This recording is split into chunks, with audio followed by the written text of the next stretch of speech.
Thanks, Ministers, for making the effort there, the extra time. I'd like to acknowledge the efforts of the USI student groupings around the country and the many third-level institutions, and most especially the student representatives from my own region, the South East Technological University. Third-level participation, Ministers, has been a limited offering in Ireland over many years, and it has been supported by the informal student letting arrangements, and they have been a large and very necessary feature of the accommodation supply for students in all areas of the country. And in your opening statement, Minister Noonan, you recognised the contribution of the private rental sector to providing student accommodation places. And we all know that that comes in a range of letting circumstances, largely informal, whether it's a single room, a room share, digs where meals are being supplied, etc. And the other issue that arises all the time in terms of accommodation is the duration. Is the room available for the duration of the school year, or is it for the full year, etc., and what have students been charged? So the accommodation has oftentimes seemed somewhat haphazard in the past, but it has obviously improved as colleges have invested in their own student placement, as has the private sector.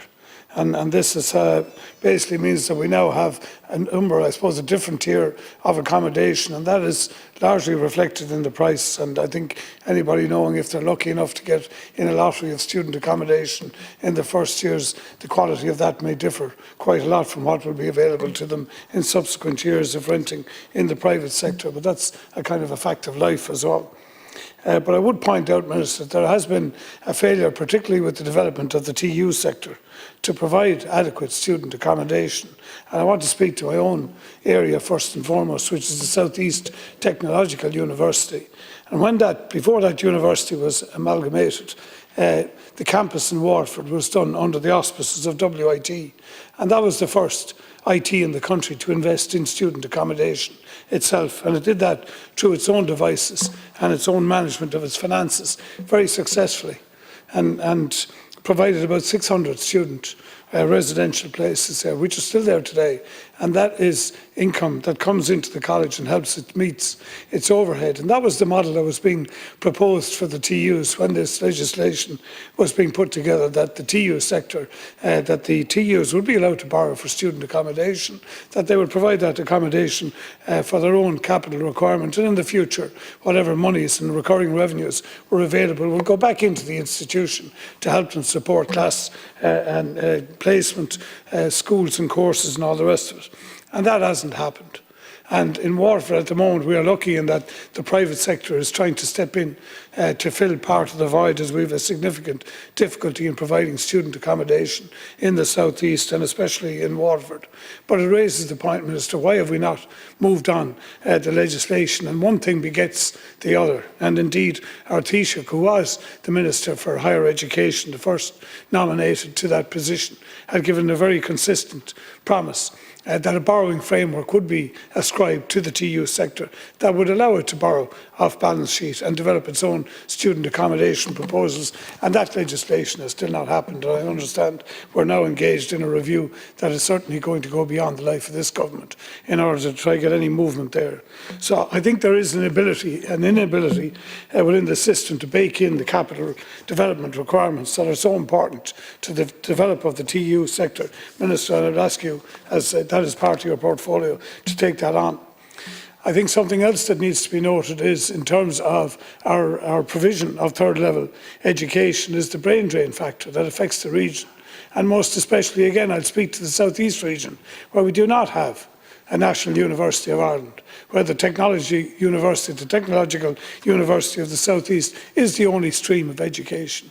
And despite that, if you look at the level of investment that's coming into it, we are lying somewhere third or fourth tier in terms of capital infrastructure. And I would ask you again, Minister, to take that on.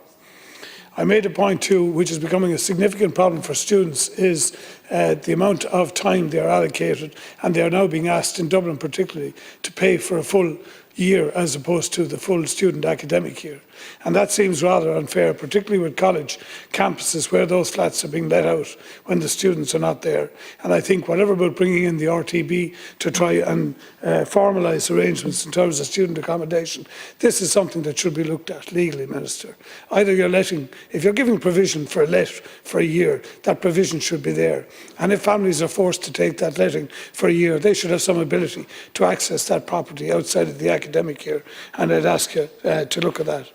I would also say that, given that it is informal letting, that we do need to look at protections, and the idea that students can't lock a door is, none of us want to live in shared accommodation where we can't feel secure. And the first requirement of student accommodation that we want, particularly for third level accommodation, is we want students to worry about their academic careers, not about their safety or their accommodation provision. That should be a given.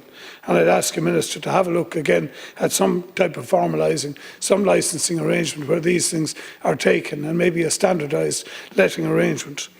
I'm not sure about the idea of trying to get the RTB involved here overall, because I think they have a very heavy remit already, and there's a lot of dysfunction out there in the private letting sector already in terms of the RTB, without trying to licence all of this. But there are certainly good ideas in this motion, and I think that they should be supported.